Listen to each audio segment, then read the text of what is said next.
നിറഞ്ഞ പ്രേമത്തോടെ കണ്ണന് എന്തു കൊടുത്താലും കണ്ണൻ സ്വീകരിക്കും. എല്ലാ മനസ്സിലും കൃഷ്ണപ്രേമം നിറയട്ടെ. ഉടുപ്പി കൃഷ്ണനിൽ അതീവ ഭക്തിയും പ്രേമവുമുള്ള ഒരു ശ്രേഷ്ഠ ബ്രാഹ്മണൻ ഉണ്ടായിരുന്നു. ഒരിക്കൽ അദ്ദേഹം ഒരു കാട്ടുവഴിയിൽ കൂടി സഞ്ചരിക്കുകയായിരുന്നു. അദ്ദേഹത്തിന്റെ കൂടെ കുറച്ചു പണ്ഡിതന്മാരും വന്നിരുന്നു. വഴിയിലൊരിടത്ത് ധാരാളം തുളസി ചെടികൾ തഴച്ചു വളർന്നു നിൽക്കുന്നത് അദ്ദേഹം കണ്ടു.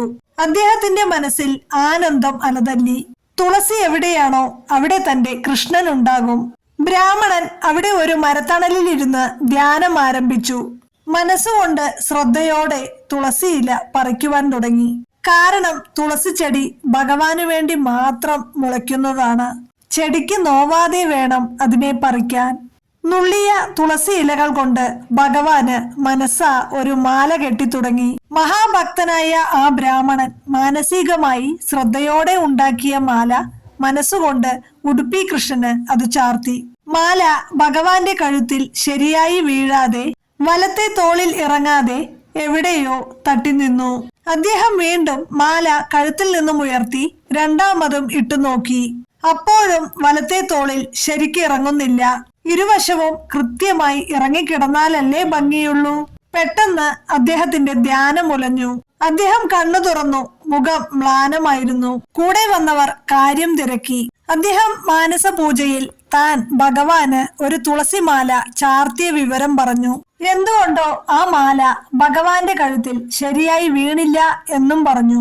അദ്ദേഹത്തിന്റെ കൂടെ വന്ന ബ്രാഹ്മണർക്ക് കുലഗർഭം, വിദ്യാഗർഭം, ഭക്തിഗർഭ് എന്നിവ ഉണ്ടായിരുന്നതുകൊണ്ട് അദ്ദേഹത്തിന്റെ മാനസ പൂജ വേണ്ടത്ര ശരിയാവാത്തത് കൊണ്ടാണ് എന്ന് പറഞ്ഞു.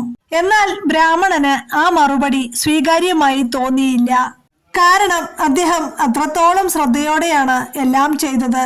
മാല എന്തുകൊണ്ട് ഭഗവാന്റെ കഴുത്തിൽ ശരിയായി ഇറങ്ങിയില്ല എന്ന് ചിന്തിച്ച് അദ്ദേഹം മറ്റുള്ളവരുടെ കൂടെ മുന്നോട്ട് നീങ്ങി. കുറച്ചകലെ നിന്നും ഒരാൾ അദ്ദേഹത്തിന്റെ അടുത്ത് വന്ന് കൈകൂപ്പി നിന്നു. അയാൾക്ക് അദ്ദേഹത്തോട് എന്തോ പറയാൻ ഉണ്ടെന്ന് തോന്നി. അദ്ദേഹം അയാളെ അടുത്തു വിളിച്ചു. ജാതിയിൽ താണ് അയാളെ അടുത്തു വിളിച്ചത് മറ്റു പണ്ഡിതന്മാർക്ക് തീരെ ഇഷ്ടപ്പെട്ടില്ല. അവർ പരിഹാസത്തോടെ പരസ്പരം നോക്കി. ബ്രാഹ്മണൻ അയാളോട് ചോദിച്ചു, എന്താണ് കാര്യം? അയാൾ വിനയത്തോടെ പറഞ്ഞു, അങ്ങ് ഭഗവാന്റെ കഴുത്തിൽ ഒരു മാലയിട്ടില്ലേ, അത് ശരിയായി വീണില്ല. ഇത് പറയാനാണ് ഞാൻ വന്നത്. ബ്രാഹ്മണന് വളരെ ആശ്ചര്യമായി. ഞാൻ ഭഗവാന് മനസാ തുളസിമാല ചാർത്തിയത് നീ എങ്ങനെ അറിഞ്ഞു? അങ്ങ് തുളസിമാല ചാർത്തുന്ന അതേ അവസരത്തിൽ ഞാനും ഭഗവാന് ഒരു മാല കെട്ടി ചാർത്തിയിരുന്നു. എന്റെ മാല ഭഗവാന്റെ കഴുത്തിൽ പൂർണ്ണമായും ഇറങ്ങി. അങ്ങയുടെ മാല വലതുവശത്ത് തട്ടി നിന്നത് ഞാൻ കണ്ടു. ഇതുകേട്ട ആ ബ്രാഹ്മണൻ ആനന്ദ കണ്ണീരൊഴുക്കി. താൻ മാനസികമായി ഇവിടെ ഇരുന്ന് ഭഗവാന് മാല കെട്ടി ചാർത്തിയത് ഒരു അബ്രാഹ്മണനായ ഇയാൾ മനസ്സിലാക്കിയിരിക്കുന്നു. ശരി, എന്റെ മാല എന്തുകൊണ്ട് ഭഗവാന്റെ കഴുത്തിൽ ശരിക്ക് വീണില്ല എന്ന് പറയാമോ?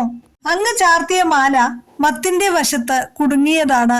രണ്ടാമതെടുത്തിട്ടപ്പോഴും അത് അങ്ങയുടെ ശ്രദ്ധയിൽപ്പെട്ടില്ല.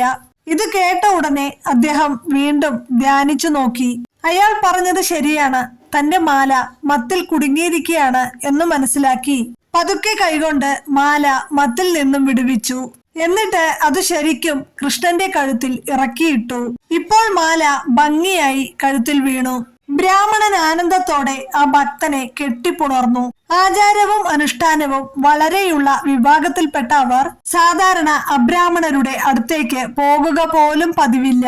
ബ്രാഹ്മണൻ ചോദിച്ചു, ആശ്ചര്യം തന്നെ, അങ്ങ് എന്തു മന്ത്രമാണ് ജപിക്കുന്നത്?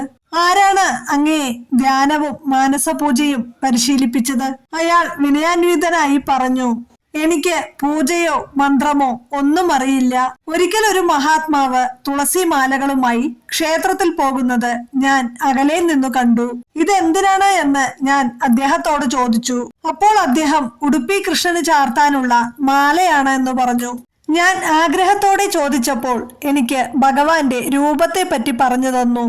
എനിക്കും കൃഷ്ണനെ കാണാനും ആ കഴുത്തിൽ മാല ചാർത്താനും കൊതി തോന്നി. പക്ഷേ എന്നെ പോലെയുള്ളവർക്ക് ക്ഷേത്രത്തിൽ പോകാൻ അനുവാദമില്ലല്ലോ. അതുകൊണ്ട് ആ മഹാത്മാവ് പറഞ്ഞ രൂപത്തെ മനസ്സിൽ കണ്ട് മനസ്സുകൊണ്ട് കെട്ടിയുണ്ടാക്കിയ തുളസിമാല കൃഷ്ണന് ചാർത്തി. ഇതുകൂടി കേട്ടപ്പോൾ ആ ബ്രാഹ്മണൻ അയാളുടെ കാലിൽ വീണ് നമസ്കരിച്ചുകൊണ്ട് പറഞ്ഞു, ഹേ പുണ്യാത്മാവേ, നീ തന്നെയാണ് ഉത്തമനായ ഭക്തൻ. കൃഷ്ണന് പ്രിയപ്പെട്ടവൻ. നിറഞ്ഞ പ്രേമത്തോടെ കണ്ണൻ എന്തു കൊടുത്താലും കണ്ണൻ സ്വീകരിക്കും. എല്ലാ മനസ്സിലും കൃഷ്ണപ്രേമം നിറയട്ടെ.